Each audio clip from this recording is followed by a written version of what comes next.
Bonjour à tous, je vous retrouve pour partager avec vous un nouveau message. Alors j'ai fait un songe et suite à ce songe-là, j'ai eu une révélation du Saint-Esprit qui m'a expliqué pourquoi beaucoup de personnes ne verront pas le royaume des cieux. D'accord? Alors voici le songe. Je marchais dans un quartier un peu comme résidentiel.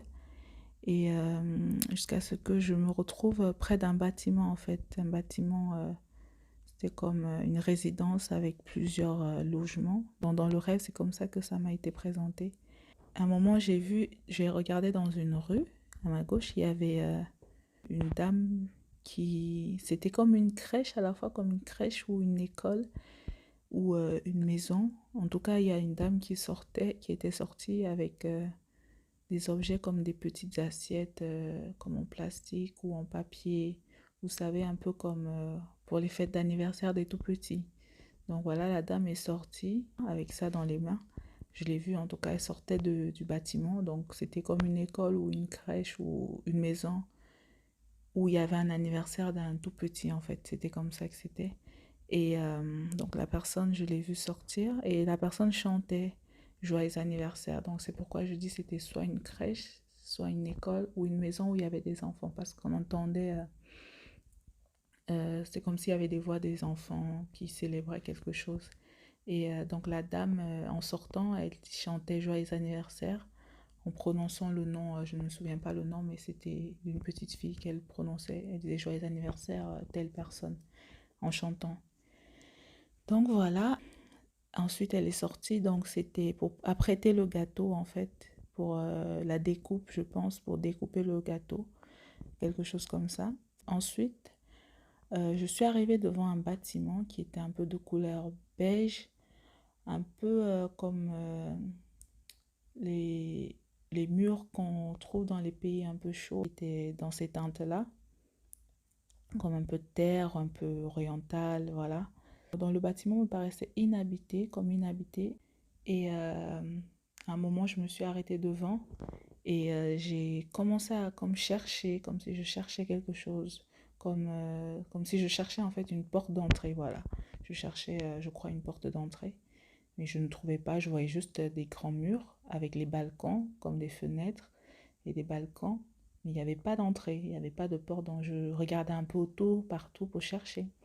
Et pendant que je regardais un peu partout autour du bâtiment, j'ai vu deux femmes. Il y a deux femmes qui sont arrivées avec une qui avait un paquet dans les mains et qui chantait aussi Joyeux anniversaire. Donc dans le son, c'était comme si elle avait entendu la première dame que j'avais vue dans la première scène chanter. Donc elle répétait en fait ce que la dame chantait ou elle aussi, elle allait à un anniversaire, je sais pas. En tout cas, elle chantait Joyeux anniversaire. Elle n'avait pas l'air intéressée plus que ça au bâtiment que moi je regardais en fait. Elle n'avait pas l'air intéressée ni au bâtiment ni à moi d'ailleurs au regard. Donc elles sont arrivées, je les ai vues, elles se sont arrêtées devant le bâtiment quand même, mais elles n'ont pas prêté attention ni au bâtiment ni à moi d'ailleurs. Et donc voilà, elles ont commencé à discuter entre elles et ensuite elles étaient à côté du mur du coup, dans des murs, ces murs-là, le mur du bâtiment. Et il y a une jeune fille qui est arrivée et elle s'est adressée aux deux dames en disant c'est toujours ouvert pour Jérusalem. Et les deux dames ne l'ont pas regardé non plus, elles ont continué leur discussion, elles l'ont comme ignoré. Et après, moi, quand j'ai entendu ça, ça m'a interpellée. Je me suis dit, surtout le mot Jérusalem, ça m'a interpellée. Je ne sais pas pourquoi, mais ça m'a interpellée. Et comme j'étais placée à côté, et du coup, j'ai posé la question à la jeune fille, j'ai demandé à la jeune fille, ah, Jérusalem, c'est ici? Donc je lui ai posé la question comme ça. Et la jeune fille m'a répondu oui, mais sans réaction. Elle m'a juste répondu oui. Et moi, je ne sais pas pourquoi, directement, ça a fait comme tic, comme un déclic dans ma tête. Et j'ai voulu, en fait, j'ai voulu y aller, j'ai voulu entrer dans... Aller voir, en fait. Je ne sais pas quoi, mais voilà. J'ai voulu aller voir. Et je me suis dit, il faut que j'y aille. Je me suis dit, ok, j'y vais alors. Comme c'est là, j'y vais. Et je me suis dit, je veux voir comment c'est, ce qu'il y a là-bas, etc. Donc voilà, je voulais y aller. Alors, en ayant ce déclic, tout d'un coup, j'ai vu une porte en fait, une grande porte. Il n'y avait pas de porte avant, comme je vous avais dit, je ne voyais pas de porte. Au bout d'un moment, il y a une grande porte qui est apparue. Donc c'était une porte en fait qui était très haute. Et après, tout d'un coup, on dirait que les murs en fait du bâtiment n'avaient plus la taille normale comme un bâtiment normal qu'on peut voir partout. On dirait que les murs aussi avaient pris de la hauteur. Donc c'était, je ne sais pas combien de mètres, mais c'était vraiment très haut, comme si c'est vraiment haut, haut, haut, comme si ça allait jusqu'au ciel, pour décrire un peu. Donc tout paraissait grand, la porte est apparue, donc tout le bâtiment paraissait grand maintenant. Donc je ne voyais plus les balcons, etc. Je voyais juste le mur, parce que je m'étais mis de côté, il y avait un mur qui était vide, et je voyais le mur, et c'est sur ce mur-là que la porte était apparue. Et donc ce mur-là, c'est ce mur-là qui est devenu très très haut, et la porte aussi, elle était très haute. Voilà, tout est devenu, on va dire, un peu démesuré. Et la hauteur était vraiment comme si ça allait jusqu'au ciel, en fait, vraiment très très haut. Tout est devenu très très haut. Nous étions toujours normaux, mais c'était juste ce bâtiment. En fait, le mur et la porte, elle était élancée, en fait, très très élancée. Donc voilà, et ensuite j'ai vu une poignée. Et une poignée, pas comme une poignée de porte simple, c'était une poignée en or avec des détails vraiment très beaux, des très beaux détails, avec des détails vraiment, une poignée très travaillée. Ça formait comme un rectangle, imaginez un rectangle qu'on peut tenir, mais pas un rectangle tout forme géométrique, mais un peu comme zigzag, je sais pas comment vous décrire en tout cas. Très beau, c'était en or, et il y avait des reliefs comme un peu comme des branches de fleurs, je sais pas comment décrire. C'était voilà, c'était un poignet spécial, mais très très beau, très beau, très travaillé, très soigné, très un peu majestueux, voilà. Et la porte, elle était, comme j'ai dit, très très haute. Elle m'a paru lourde, la porte. Et donc ensuite, j'ai d'abord cogné, mais il ne s'est rien passé. Et après, j'ai commencé à regarder autour, à côté de la porte. Je cherchais en fait à voir s'il n'y avait pas une sonnette ou un interphone. Je ne sais pas pourquoi, hein, mais voilà, c'est comme ça que ça s'est passé. Je cherchais, je regardais à côté des murs s'il n'y avait pas une sonnette ou un interphone. Et donc rien, il n'y avait rien. Il y avait toujours cette poignée-là, majestueuse, magnifique, que je voyais. Donc comme il ne se passait rien, à un moment, je me suis décidée, j'ai dit que ok, bon, je vais essayer d'ouvrir. Et je me suis lancée en fait en poussant la porte. Donc j'ai tenu la poignée avec mes deux mains. Elle était, comme je dis, la poignée, elle était un peu de forme rectangulaire, mais pas rectangulaire, forme géométrique, un peu comme, je sais pas comment vous décrire, mais c'était une poignée spéciale, voilà. Je l'ai tenue avec les deux mains, je pouvais la tenir avec les deux mains. Et donc, non, j'ai tenu la poignée. Je me suis dit, bon, comme je vois pas de sonnette ni rien et personne n'ouvre, je vais ouvrir. Donc, j'ai tenu la poignée, et en voulant pousser, en fait, en me lançant vers la poussée, en poussant la porte, je me suis rendu compte qu'en fait, c'était pas fermé. Parce que moi, au début, je pensais que c'était fermé à clé ou quelque chose. Donc, je m'étais lancée à... Je m'étais dit, bon, je vais pousser de toutes mes forces, comme la porte me paraissait lourde et très, très haute et lourde. Je me suis dit, je vais essayer de pousser de toutes mes forces pour voir si jamais j'arrive à ouvrir.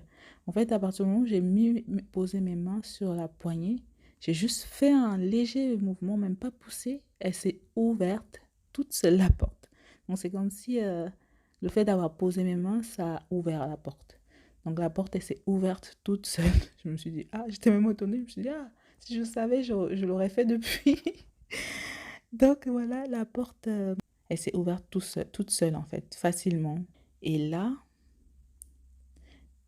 quand je m'apprêtais à bien ouvrir, parce que c'est ouvert toute seule, mais pas de grandement, ça a fait, donc ça a fait une petite ouverture qui m'a fait comprendre que, ah, c'est ouvert, d'accord. Et du coup, j'ai voulu bien ouvrir, donc ouvrir grandement. Donc, quand je m'apprêtais à bien ouvrir la porte, donc grandement, j'ai eu juste le temps, ça a duré vraiment, c'était très, très rapide. J'ai eu juste le temps, en fait, de voir qu'est-ce que j'ai vu quand ça s'est ouvert. Une lumière. comment décrire cette lumière? Voilà, une lumière qui était comme blanche, comme... j'arrive pas à trouver de mots pour décrire. Mais voilà, on peut dire comme une lumière blanche, mais pas blanche simple, pas blanche seulement blanche, mais une lumière. Je sais pas, j'arrive pas à trouver de mots pour décrire, mais je vais trouver des termes, peut-être des adjectifs. Peut-être, je n'arrive pas à trouver de qualificatif de la lumière, mais je vais décrire le, ce que ça inspirait, voilà. Donc, une lumière, elle était comme pure, comme propre, mais je sais pas, propre c'est même petit. Donc, une lumière vraiment pure, je pense. Pure, c'est le meilleur terme. Quelque chose de pur, de, je sais pas si je peux dire sain, mais c'était vraiment pur, blanc, un blanc, mais waouh, un blanc éclatant, un blanc. Donc, ça fait juste comme ça, quelques secondes. Et c'était waouh, quand j'ai vu la lumière, je ne sais pas comment décrire. On va dire une lumière blanche, d'un blanc pur et tellement net, propre, brillant. Une lumière brillante, blanche, pure et nette. Et quand je l'ai vue, j'étais waouh! J'étais, excusez-moi, hein, je vous décris les choses comme je les ai reçues. C'est vraiment comme ça que je l'ai vécu. Donc quand j'ai vu, j'étais encore plus, j'étais, comment dire, j'étais tellement contente. J'étais, waouh, j'étais impressionnée. J'étais impressionnée et donc j'étais surprise, émerveillée, voilà, j'étais émerveillée que waouh, j'étais émerveillée et je me suis dit waouh, de dehors, donc quelque chose comme ça était là. Parce que vu de dehors, c'était, voilà, au début, comme je vous ai dit, un bâtiment simple, c'est au fur et à mesure, en fait, que il s'est révélé le bâtiment. Donc, je me suis dit, ah, vu de dehors, ça paraît simple, banal, mais quand on y est, c'est waouh. Et donc, c'était spécial, vraiment. Et j'étais curieuse, je voulais aller plus loin, je voulais entrer, en fait, je voulais aller voir ce qu'il y avait encore dedans. Donc, je voulais entrer dans le bâtiment, donc aller vers la lumière. Et, euh, et j'avais envie d'entrer en fait, aller voir les choses merveilleuses. Donc, c'est comme si cette lumière en fait, ce que ça me reflétait, c'était comme si derrière, si je vais voir encore. Comme si c'était, ma joie serait encore plus énorme. Je ne sais pas comment vous décrire. Donc, c'est ça en fait que ça m'inspirait. Que si j'y vais, ça me, ça me donnait envie d'aller voir encore plus loin, d'entrer et en me disant que ce que je vois là, ce n'est rien à côté de ce qu'il y a derrière en fait, voilà. Donc c'est ce sentiment-là que j'avais. Donc je voulais y aller, je voulais aller plus loin. Et mais malheureusement, mon rêve s'est arrêté. Et je me suis réveillée et j'étais déçue. Donc voilà. Disons que le Seigneur n'a pas voulu que j'aille plus loin. Donc voilà, en fait, c'est comme ça que le rêve s'est passé et mon rêve s'est arrêté là. Et voilà, donc voilà. Ensuite, le Saint-Esprit m'a expliqué que ce songe était destiné à me faire comprendre pourquoi beaucoup de personnes ne verront pas le royaume des cieux. Que le songe, en fait, représente 4 réactions que les personnes ont quand ils entendent la parole, en fait. Et même quand on les annonce la bonne nouvelle. Voilà comment il m'a illustré cela.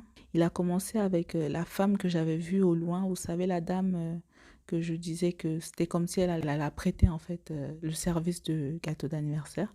Donc cette femme-là que j'avais vue au loin, il m'a dit, donc cette dame en fait, elle représente les personnes qui n'entendent pas, c'est-à-dire qui ne comprennent pas la parole et ne cherchent pas à comprendre, d'accord? Et il a poursuivi en disant que ces personnes-là euh, continuent à vivre en fait dans l'insouciance selon ce qu'ils ont reçu du monde en fait. Et ils ne cherchent pas à comprendre quoi que ce soit. Donc ce qui fait qu'ils restent éloignés. Donc c'est pourquoi elle était éloignée de la scène où la dame est venue parler, la jeune fille est venue poser la question. Et que le monde, en fait, il a illustré ça, le monde par rapport à voilà, le fait qu'elle chantait Joyeux anniversaire, c'est-à-dire la célébration, c'était juste pour illustrer en fait que bon, elle vaquait en fait à ses occupations du monde, entre guillemets. Et ensuite, il m'a transmis un passage qui se trouve dans le livre de Matthieu au chapitre 11, verset 15, que je vous invite à lire. Par la suite, il a continué à m'expliquer en prenant maintenant les deux femmes qui étaient donc indifférentes, d'accord? Et les deux femmes qui discutaient entre elles quand la jeune femme est arrivée et que j'ai trouvé aussi qui était arrivée aussi, qui discutaient entre elles, d'accord? Donc les deux femmes qui discutaient entre elles, d'accord? Voici ce qu'il m'a expliqué. Il m'a expliqué que elles représentent en fait les personnes qui ont entendu la parole mais ne croient qu'en ce qu'ils voient, car ils sont attachés au monde actuel, alors ils font l'indifférence, d'accord, quand ils reçoivent la parole, d'accord. Et il m'a dit, ces personnes ne se réfèrent et ne s'intéressent qu'aux choses du monde actuel, par exemple, les faits divers, l'actualité, les célébrations. Et c'est ce qu'il a illustré par le fait qu'elles ont continué leur conversation, comme si de rien n'était, quand la jeune fille leur a posé la question à savoir est-ce que Jérusalem est toujours ouverte, voilà. Et ensuite, il m'a donné ce passage qui se trouve dans le livre de Jean, au chapitre 20, verset 29, d'accord, que je vous invite à lire. Voilà. Ensuite, il a poursuivi l'explication avec la jeune fille en m'expliquant comme ceci. Il m'a dit, la jeune fille représente ceux qui ont bien reçu la parole, mais qui sont tellement indécis qu'ils n'arrivent pas à se positionner. Donc que ces personnes-là, généralement, s'arrêtent à la première information et face à la première difficulté, et ils attendent que les choses se fassent d'elles-mêmes sans chercher à aller plus loin, et que parfois même s'ils savent comment faire, elles ne cherchent pas à aller plus loin en fait, d'accord? Donc il m'a expliqué cela, d'accord? Voilà. Et après, il m'a transmis un passage qui se trouve dans le livre Apocalypse au chapitre 3, verset 16, d'accord? Voilà le passage. Il a terminé avec la personne qui poussait la porte, en fait, qui était illustrée par moi dans le songe. Et il a dit, en fait, que d'autres, face à la bonne nouvelle, réagissent avec une âme d'enfant. Ils sont impatients, réceptifs et veulent aller voir, cherchent par tous les moyens à voir jusqu'à ce qu'ils trouvent. Et quand ils trouvent, ils sont encore plus heureux après. Alors, ensuite, il m'a transmis un passage qui se trouve dans le livre de Matthieu au chapitre 18, versets 2 à 3, d'accord? Dans le livre de Matthieu au chapitre 18, versets 2 à 3. Lisons ensemble la parole au nom puissant de Jésus-Christ. Et Jésus, ayant fait venir un enfant, le mit au milieu d'eux et dit, je vous le dis en vérité, si vous ne vous convertissez et si vous ne devenez comme des enfants, vous n'entrerez point dans le royaume des cieux. Je relis la parole au nom puissant de Jésus-Christ. Et Jésus, ayant fait venir un enfant, le mit au milieu d'eux et dit, je vous le dis en vérité, si vous ne vous convertissez pas et si vous ne devenez comme des enfants, vous n'entrerez point dans le royaume des cieux. Voilà donc le passage qu'il m'a transmis. Et ensuite, il m'a fait comprendre ceci en fait. Le royaume des cieux ne se reçoit pas comme la science du monde, mais avec les yeux d'enfants et nos âmes d'enfants. D'accord? Voilà le message sur lequel il a terminé son explication. Donc voilà, je vous encourage à poursuivre dans la méditation de la parole avec ce passage que m'a transmis également le Saint-Esprit. Donc, il se trouve dans le livre de Marc au chapitre 4, versets 3 à 9, d'accord? Je répète, le livre de Marc au chapitre 4, versets 3 à 9. Voilà, je vais vous laisser là-dessus et je vous encourage encore et toujours à la repentance constante, car nous ne savons ni quand le Seigneur reviendra, ni où est-ce que nous tomberons, d'accord? Et surtout, faites confiance au Seigneur, ok? En priorité, d'accord? Écoutez les frères et sœurs Parce que le Seigneur passe par beaucoup de ses enfants aussi pour envoyer des messages, d'accord? Il ne faut pas négliger les messages. Mais dans le doute, référez-vous toujours au Seigneur. Allez voir sa parole et référez-vous au Seigneur, d'accord? Demandez-lui la confirmation, d'accord? Comme toujours, si Dieu le veut, nous nous reverrons très bientôt. Dans l'attente que le Seigneur Tout-Puissant vous guide et vous fortifie au nom puissant de Jésus-Christ. Amen.